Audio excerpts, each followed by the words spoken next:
Olá a todos, eu sou a Zayana, faço parte da corrente do Centro Teológico de Umbanda nos Caminhos de Jesus e dando seguimento à nossa prática sobre Pai Ibeji, vim trazer para vocês e compartilhar as minhas percepções.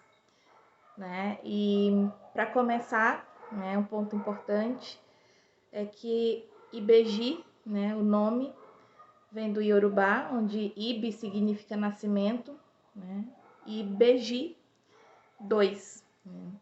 Na mitologia Yorubá, Pai Beji é protetor dos gêmeos, sendo que esses gêmeos eles coexistem, mas ao mesmo tempo se complementam, onde um deve respeitar e até mesmo complementar a existência do outro. Então, Pai Beji, dentro dessa mitologia africana, vinda do Yorubá, ela traz o princípio da dualidade, assim como ela também destaca as carências que o ser humano tem, que a gente constrói conosco ao longo da vida. E como a nossa linha de trabalho, a linha dos Erês, onde a gente vai ter a nossa programação agora no mês de outubro, vale ressaltar que o Irê, vem do Yorubá, que também significa brincadeiras e divertimento. E por isso que quando a gente pega o livro Umbanda é Deus Conosco, do Tata Lobo, e que a gente vê ali escrito a palavra geminidade e a palavra brinquedo, a gente consegue ver que há toda uma ancestralidade por trás do que Pai Ibeji nos traz como colaboração e como enriquecimento íntimo. Esse brinquedo, a gente pode considerá-lo como sendo o nosso íntimo, que constantemente conflita com o meio externo. Então, esse brinquedo não necessariamente é aquele brinquedo que vem de uma construção simbólica, que a gente faz desde a infância, mas que também gera simbologias. E na nossa fase da infância, a gente lida de uma forma diferente com as nossas carências. Mas ao longo dos anos, essas carências elas vão se desenvolvendo, junto conosco, com a nossa personalidade. E como é que a gente está trabalhando com esse processo de carência? Quando a gente vê essa questão do princípio da dualidade, o princípio dessa coexistência e da gente também não focar no outro a única forma de ver, de buscar a alegria. Essa relação que a gente tem que ter com o outro, essa relação que a gente tem que ter com os brinquedos que nos causam qualquer tipo de transformação interna, ela tem que nos permitir um florescimento para o amor verdadeiro, que é o brinquedo mais precioso trazido por Pai Ibeji. Então, Pai Ibeji, quando ele vê uma criança chorando, ele oferece-lhe o amor. E é isso que a gente tem que fazer uso no nosso dia a dia, oferecer sempre o amor para o outro, entendendo que muitas das vezes a causa externa vai nos causar alguma transformação, alguma reação afetiva e emocional. E muitos de nós, às vezes, se comporta de uma forma um pouco mais carente. E aí a gente precisa também lidar e fortalecer essa nossa carência, para que a gente também não diga que cabe ao outro a nossa alegria e a nossa infelicidade. E a gente até observa um pouco dessa dualidade quando a gente estuda Payaquerarã, que também fala um pouco sobre essas questões. Também Pai Ibeji nos provoca a não fazer interpretações muito simplistas, quando, por exemplo, a gente diz, se gostam de mim, tudo bem. Se não gostam de mim, tudo bem também. Essa categorização simplista dos sentimentos, do que pensam, do que a gente sente em relação às outras pessoas, também é uma lição que Pai Ibeji traz. E por isso que o brinquedo preferido, e o único que a gente deva praticar é o amor. Justamente para que a gente consiga lidar melhor com as nossas carências. E o que está vindo de fora, desse brinquedo externo, que está me provocando, por que está me provocando? E aí vem um outro ponto importante, que é o espelhamento. E lembram que no início eu falei para vocês, protetor dos gêmeos, a dualidade. E quando a gente imagina duas crianças gêmeas, que inclusive cada uma tem sua própria imagem dentro da mitologia iorubá, né, na visão africana, a gente tem justamente o quê? Dois iguais se visualizando.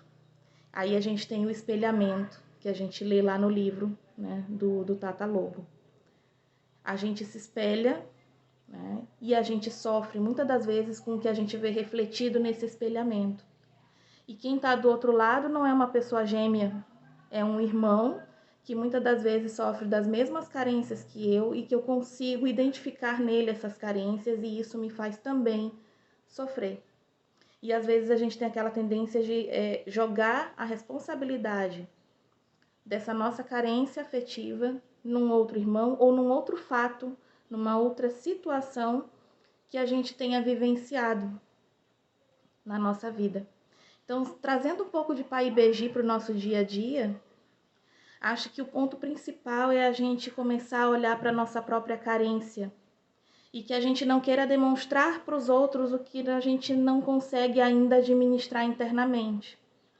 Muitas das nossas carências fazem com que a gente se manifeste para outras pessoas tentando fazer um que eu diria que seria um contra-espelhamento, né? Eu me deparei com um espelho diante de mim, que está representado na figura de uma pessoa, princípio da geminidade, né? Que Pai Ibeji fala também no livro, ali a gente tem no livro.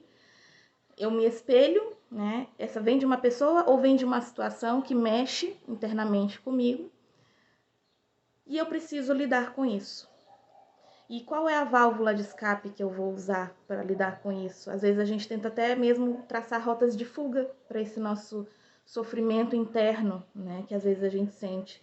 Mas o ideal, seguindo, né, essa linha de pensamento trazida no capítulo de Pai Ibeji, é que a gente aprenda a lidar com as nossas carências praticando o verdadeiro amor. Quando a gente pratica o verdadeiro amor, as nossas carências começam a ser atenuadas. E aí a gente consegue enxergar muitas coisas de forma diferenciada. E aí a gente encontra outros brinquedos que vão proporcionar a nós experiências internas muito positivas. Né? E a gente sente, logicamente, vamos nos sentir melhores. Né? Esse brinquedo que nos causa alegria e tristeza também não é trazendo um pouquinho daquela valorização simplista, né, que é dispensável, pensando-se na teoria trazida por Pai Ibeji, ela se torna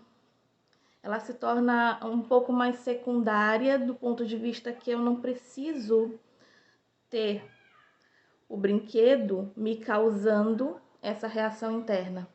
Na verdade, quando a gente vivencia o brinquedo feliz, o brinquedo que nos causa coisas boas dentro de nós, na verdade não é o brinquedo, é o que ele vai proporcionar para você. Então, essa revolução sentimental, afetiva, emocional, ela acontece dentro de nós. O brinquedo ele é como se fosse um caminho que vai contribuir para isso, um complemento. Mas a verdadeira revolução está dentro da gente.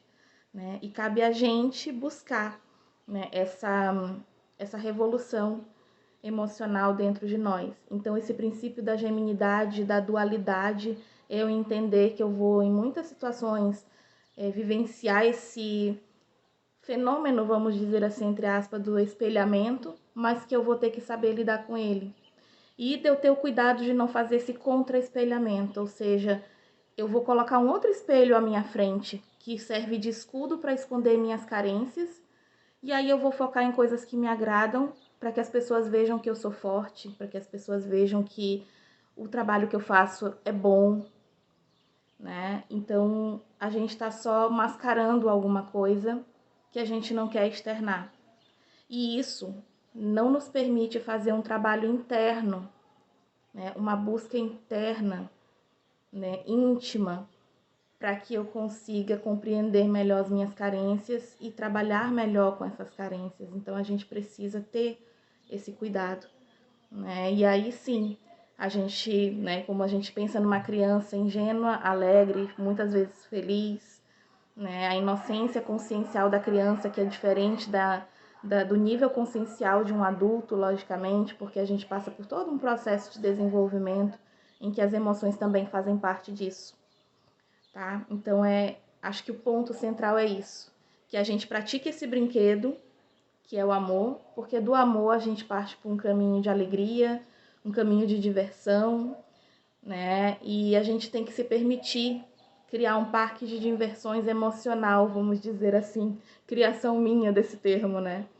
Mas esse parque de diversões interno seria realmente a prática do amor, espelhando aquilo que está dentro de mim, de forma bem trabalhada, de forma consciente, e aí sim eu consigo estender a mão para outro irmão, para outros irmãos, porque no meu íntimo eu estarei cada dia mais fazendo esse processo de construção, e aí eu vou ser muito mais feliz, e aí a gente vai ter brinquedos que vão nos proporcionar realmente um florescimento. Era isso, eu gostaria muito de agradecer a todos pela atenção e até a próxima.